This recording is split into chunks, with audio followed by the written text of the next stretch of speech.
પ્રભુ ઈસુના ગૌરવી નામમાં આજની પ્રેમી સલામ. જય મસીહ કી. પ્રભુનો આભાર માનીએ છીએ સપ્તાહના શ્રેષ્ઠ દિવસને માટે, અને પ્રભુએ અંતિમ દિવસ એટલે આ સપ્તાહનો છેલ્લો દિવસ પ્રભુએ આપણા જીવનમાં આપ્યો. આજના દિવસની ભેટ માટે પ્રભુની સ્તુતિ કરીએ છીએ. અને આપણે ગરુડ પક્ષી વિશે બાઇબલમાં શું નોંધ કરવામાં આવેલી છે, બાઇબલમાં એની લાક્ષણિકતાઓ અથવા તેની સરખામણી ક્યાં ક્યાં કરી છે બતાવવામાં આવેલી છે. આજે આપણે જોઈશું કે કોઈ દુશ્મનનું સૈન્ય ચડી આવે, કોઈ દુશ્મનનું ટોળું ચડી આવે તો એની સાથે ગરુડની સરખામણી કરવામાં આવેલી છે. કેવી રીતે? પુનર્નિયમનું પુસ્તક 28 અને 49મું વચન, દૂરથી એક દેશ જાતિ કે જેની ભાષાનું સારાંશ નહીં, અને કહે છે કે તેને તું સમજી શકીશ નહીં, પણ તે ઉડતા ગરુડની પેઠે યહોવા તારી વિરુદ્ધ લાવશે. એટલે પુનર્નિયમમાં દેશ જાતિઓની વાત જે લખેલી છે એમાં ઇઝરાયેલીઓ પર ચડી આવનારી દેશ જાતિ એ ઉડતા ગરુડની પેઠે પ્રભુ કહે છે કે એ આવશે, યહોવા તારી વિરુદ્ધ લાવશે. એટલે કોઈ સૈન્યની સામે કોઈ સૈન્ય જાય ત્યારે કહે છે કે ગરુડની પેઠે એ આવશે. યિર્મયાહ 48:40 કહે છે કે ગરુડની પેઠે જુઓ, તે ગરુડની પેઠે ઉડી આવશે અને મોવાબની સામે પોતાની પાંખો ફેલાવશે. આ પણ ગરુડની સરખામણી કરીને લખ્યું છે કે એવું સૈન્ય ચડી આવશે કે ગરુડની પેઠેની પાંખો પ્રસારીને એ ચડી આવશે.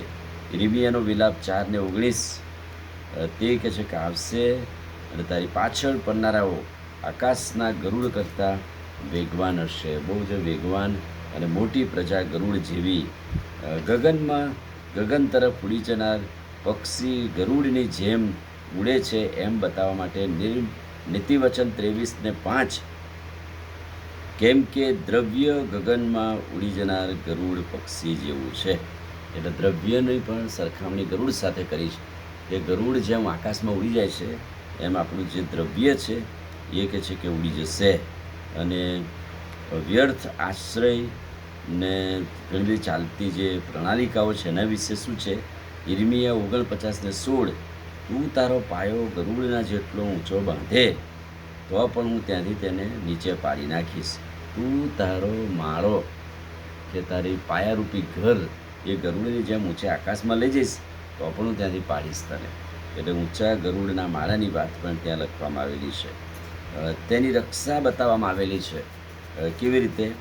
તો કહે છે કે તેની પાંખો તળે મંડળીની રક્ષા થશે. પ્રકટીકરણ 12:14, તે સ્ત્રીને મોટા ગરુડની 2 પાંખો આપવામાં આવી જેથી તે અરણ્યમાં નાસી ગઈ. આ એક લાક્ષણિક સ્વરૂપે લખવામાં આવેલું છે કે એ ગરુડની 2 પાંખો આપવામાં આવીને બચી ગઈ, ઉડી ગઈ.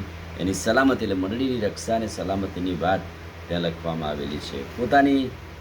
પોતાના લોકોની કાળજી લેતા નિર્ગમન 19:4 પ્રભુ કહે છે, હું મિસરમાંથી તમને ગરુડની પાંખો પર ઉચકીને લાવ્યો. મારી સાથે ગરુડની પાંખો રાખીને કહે છે કે ત્યાં પણ પોતાના લોકોના બચાવ અને કાળજીની વાત લખી છે. અને પુનર્નિયમ 32:11, જેમ ગરુડ પોતાના માળા હલાવે અને પોતાના બચ્ચા ઉપર પાંખો ફફડાવે તેમ તેણે પોતાની પાંખો ફેલાવીને તેઓ પોતાની પાંખો ઉપર તને ઊંચકી રાખે છે. એટલે કે પ્રભુ ગરુડની પાંખોની જેમ ગરુડ પોતાના બચ્ચાને પોતાની પાંખો ફેલાવીને સમેટી લે છે, એની રક્ષા કરે છે, એમ કહે છે કે પ્રભુ ગરુડની પાંખોની જેમ આપણી સલામતી કે આપણી કાળજી લે છે, આપણી રક્ષા કરે છે. અને આ લાક્ષણિક સ્વરૂપે ગરુડ પક્ષીની વાત બાઇબલમાં લખવામાં આવેલી છે. આમીન. પ્રાર્થના, પ્રભુ આજના સપ્તાહના છેલ્લા દિવસને માટે, નવા દિવસની ભેટને માટે તમારી આપેલી કૃપા, દયા, ભલાઈ માટે આભાર. આજનો દિવસ તમારા નામમાં ખૂબ ખૂબ આશીર્વાદિત કરો. આજનું વચન અમારા માટે આશીર્વાદિત કરો. પ્રભુ ઈસુના નામમાં માંગીએ છીએ, સાંભળો અને માન્ય કરો. આમીન. God bless you.